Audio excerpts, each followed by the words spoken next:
Hello my darlings. Over the years I've heard people talk about how their pets or their familiars, and I wanted to come on here and talk about Merlin.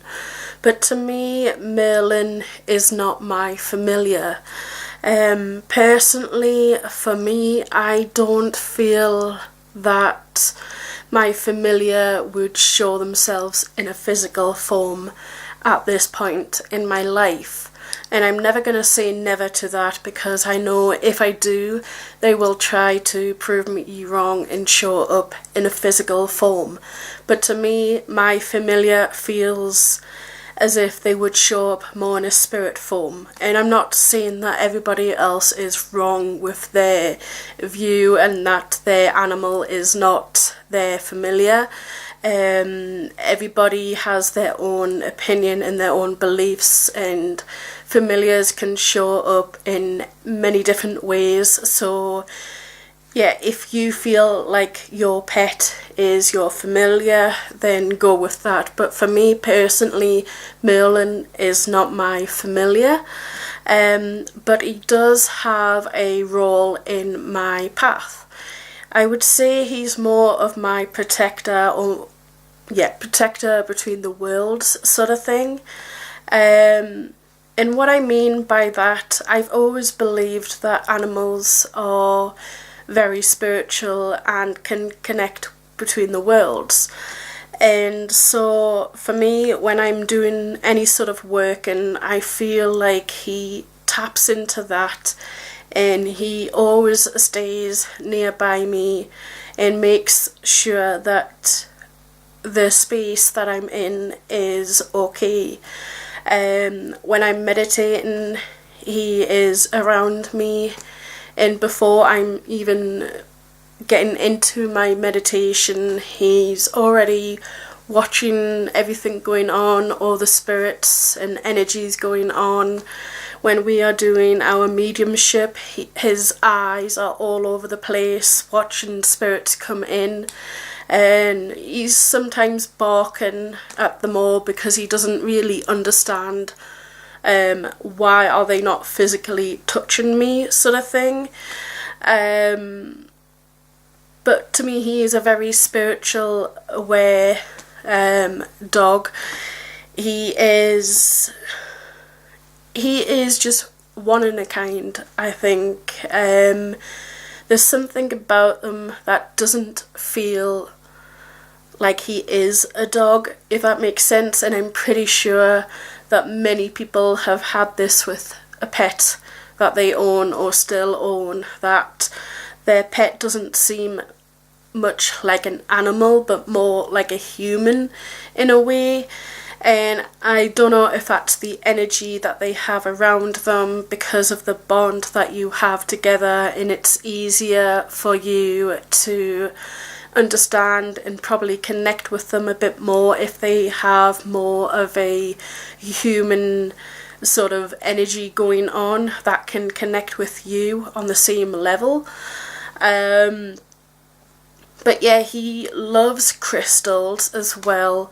There's one crystal in particular, and it's this one, and it's the clear quartz crystal. He absolutely loves it. He cannot stop sniffing it. I mean, that's nothing unusual that a dog or an animal is sniffing an object or licking it or trying to eat it or chew it. But we had a bunch of our crystals out on the ground, and he kept coming up to them all, and when he did, we thought, here we go, he's going to start trying to be naughty and pick them up and all that. But most of the time he wasn't. He just sat down, he laid down, he was quiet, but every so often he would try to scoot a bit more closer to this particular crystal, and he was sniffing it and licking it, and he was just sort of trying to bring it closer out of all the other crystals that we have. And this is the one that he always is drawn to. And even then, we just have a little test with him again. We take all the crystals out and see what his reaction would be, and again he goes straight for the clear quartz. But I'm not seeing that as something special or unique, because he is an animal and animals like to go for objects, but I'm seeing that I'm getting that feeling that he is very linked with, or feeling very connected with, the clear quartz. Something else I like to do with him is his tarot or oracle reading. My partner used to laugh at me for doing this, thinking it was kind of silly and it wouldn't really make much sense, because he wouldn't be able to understand what I'm trying to say to him or what the cards are trying to say. But I wanted to see what would actually happen if I did do a reading for him. I wanted to see what the cards would say about him in general, about the energy and how he is. So I basically connected to his energy while shuffling the cards, keeping that subject and question in my mind, and then what I did was put all the cards out so he could see them all. And this is the part that can get a bit risky. You leave Merlin to decide which card he wants to get. And that can be very dangerous, because sometimes he has tried to claw the cards off, or take the card in his mouth, or lick the card. But I am trying to teach him just to use his nose, and he's starting to learn that, and he's nudging the card forward. And the card that he picks, I read up, and I find that it was very much connected to his personality and the way he is.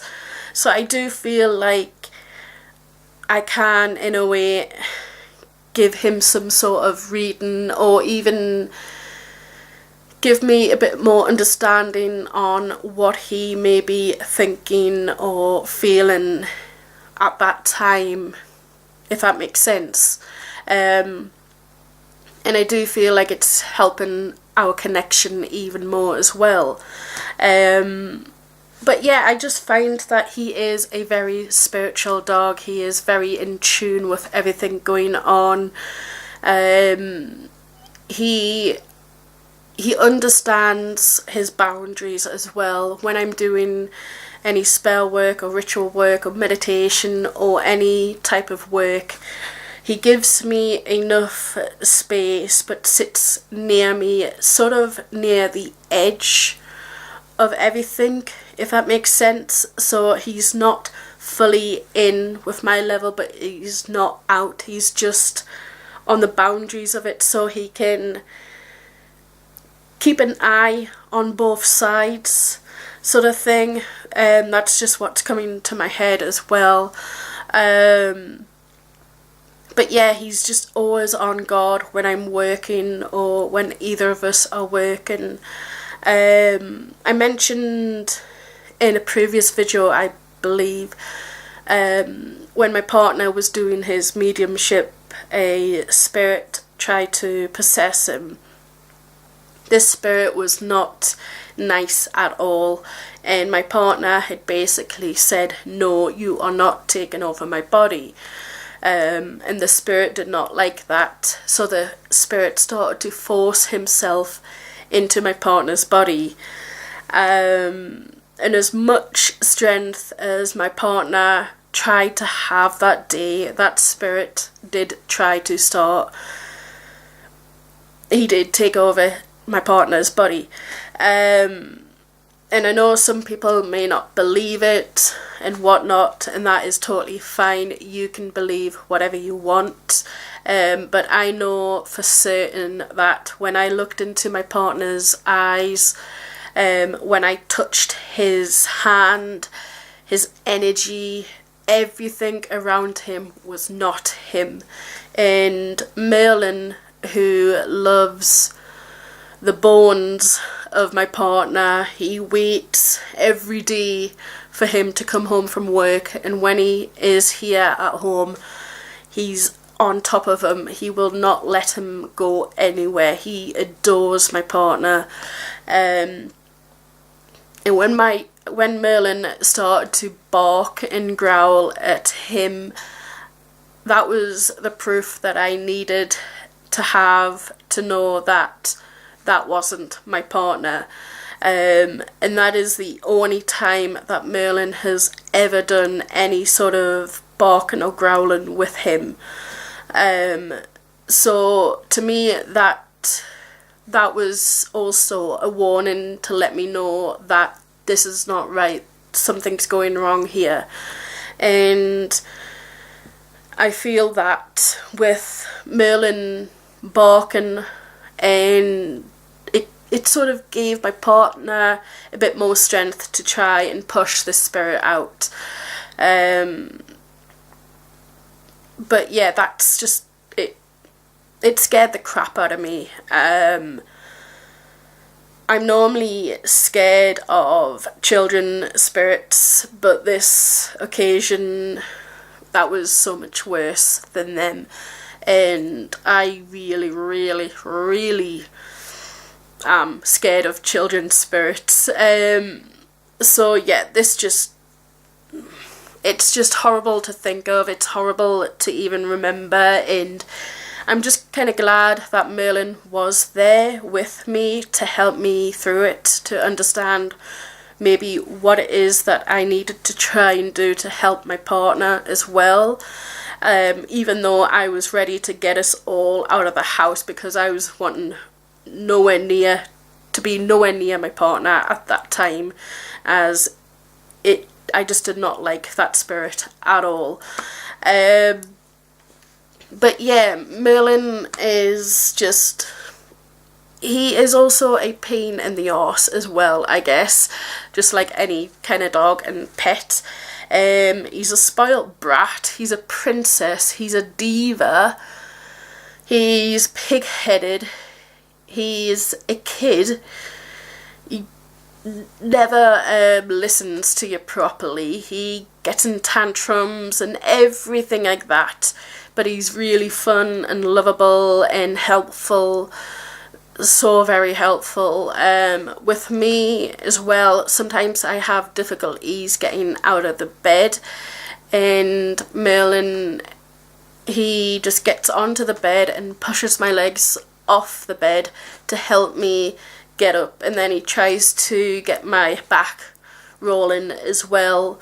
He helps take off my socks, but that's nothing really that different, because that's kind of what he likes to do anyways. But he just helps me with trying to get up and trying to get dressed and keeping me company and making sure that I'm not getting too down on myself, but also just helping me with my spiritual practices.